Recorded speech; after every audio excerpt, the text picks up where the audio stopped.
রাসূল করিম সাল্লাল্লাহু আলাইহি ওয়াসাল্লাম পাহাড়ে জাবালে নূর, যারা হাজী সাহেবরা হজ করতে গেছেন জাবালে নূর, অনেকে সফর করে জাবালে নূরে যায়। জাবালে নূরে গিয়ে পয়গম্বর জনাবে মুহাম্মদ সাল্লাল্লাহু আলাইহি ওয়াসাল্লাম ইবাদত করতে, যেমন রাসূল কষ্ট করেছেন তেমন অত্যাচার রাসূল ভোগ করতে হয়েছে। খুব জ্বালাইছে কাফেররা, ইহুদিরা রাসূলকে। তো রাসূল জাবালে নূরের উপরে গিয়ে ইবাদত করে। একটা মানুষ পাহাড়ে, একটা পুরুষ পাহাড়ের উঠতে তার কষ্ট হয়ে যায়, ঠিক কিনা জোরে কোন? পাহাড়ের উঠতে একটা পুরুষের জন্য কষ্টকর হয়ে যায় না? আর একটা মহিলা, আমাদের মা হযরতে খাদিজা রাদিয়াল্লাহু তাআলা আনহা। খাদিজা আমাদের মা না? খাদিজা আমাদের মা না? মুখ খোলেন, খাদিজা আমাদের মা না? আমাদের মা হযরতে খাদিজা রাদিয়াল্লাহু তাআলা আনহা এই বিশাল জাবালে নূর পাহাড়ের উঠা রাসূলের জন্য খাবার পৌঁছে দিতেন সময় মতো। সুবহানাল্লাহ। রাসূল করিম সাল্লাল্লাহু আলাইহি ওয়াসাল্লাম যখন নবুয়ত পেয়ে গিয়েছেন,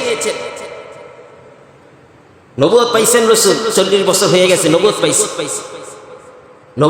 নবুয়ত পাওয়ার পর সর্বপ্রথম তিনি যার নিকটে দাওয়াত নিয়ে গিয়েছেন, তিনি কে? আম্মাজান হযরতে খাদিজা রাদিয়াল্লাহু তাআলা আনহার নিকটে দাওয়াত নিয়ে গেছেন। আম্মাজান হযরতে খাদিজা রাদিয়াল্লাহু তাআলা আনহার নিকটে দাওয়াত নিয়ে গিয়েছেন। পয়গম্বর জনাবে মুহাম্মদুর রাসূলুল্লাহ সাল্লাল্লাহু আলাইহি ওয়াসাল্লাম বলেন, ও খাদিজা, আমাকে আল্লাহ তাআলা নবুয়ত দিয়েছে, আমি নবী, আল্লাহর রাসূল। তুমি আমাকে নবী হিসাবে স্বীকৃতি দাও, আমাকে নবী হিসাবে তুমি মেনে নাও। আম্মাজান হযরতে খাদিজা রাদিয়াল্লাহু তাআলা আনহা তিনি 1 সেকেন্ড, মিনিট তো দূরের কথা, 1 সেকেন্ড দেরি করেন নাই।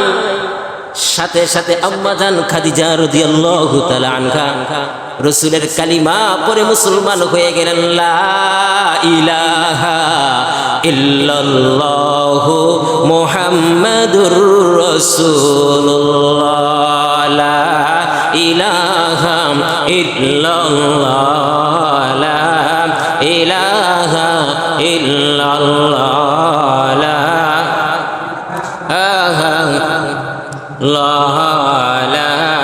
ইলাহা ইল্লাল্লাহ, লা ইলাহা ইল্লাল্লাহ, লা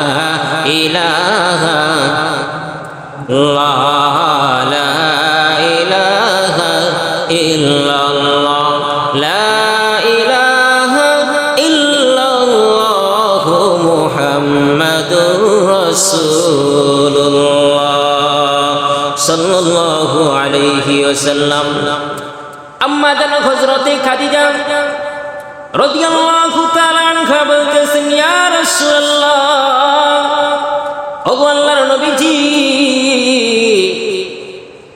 আপনার বয়স যখন 25 বছর, আমার বয়স যখন 40 বছর, আপনার বয়স যখন 25 বছর হয়েছে, তখন আমার বয়স হয়েছে 40 বছর।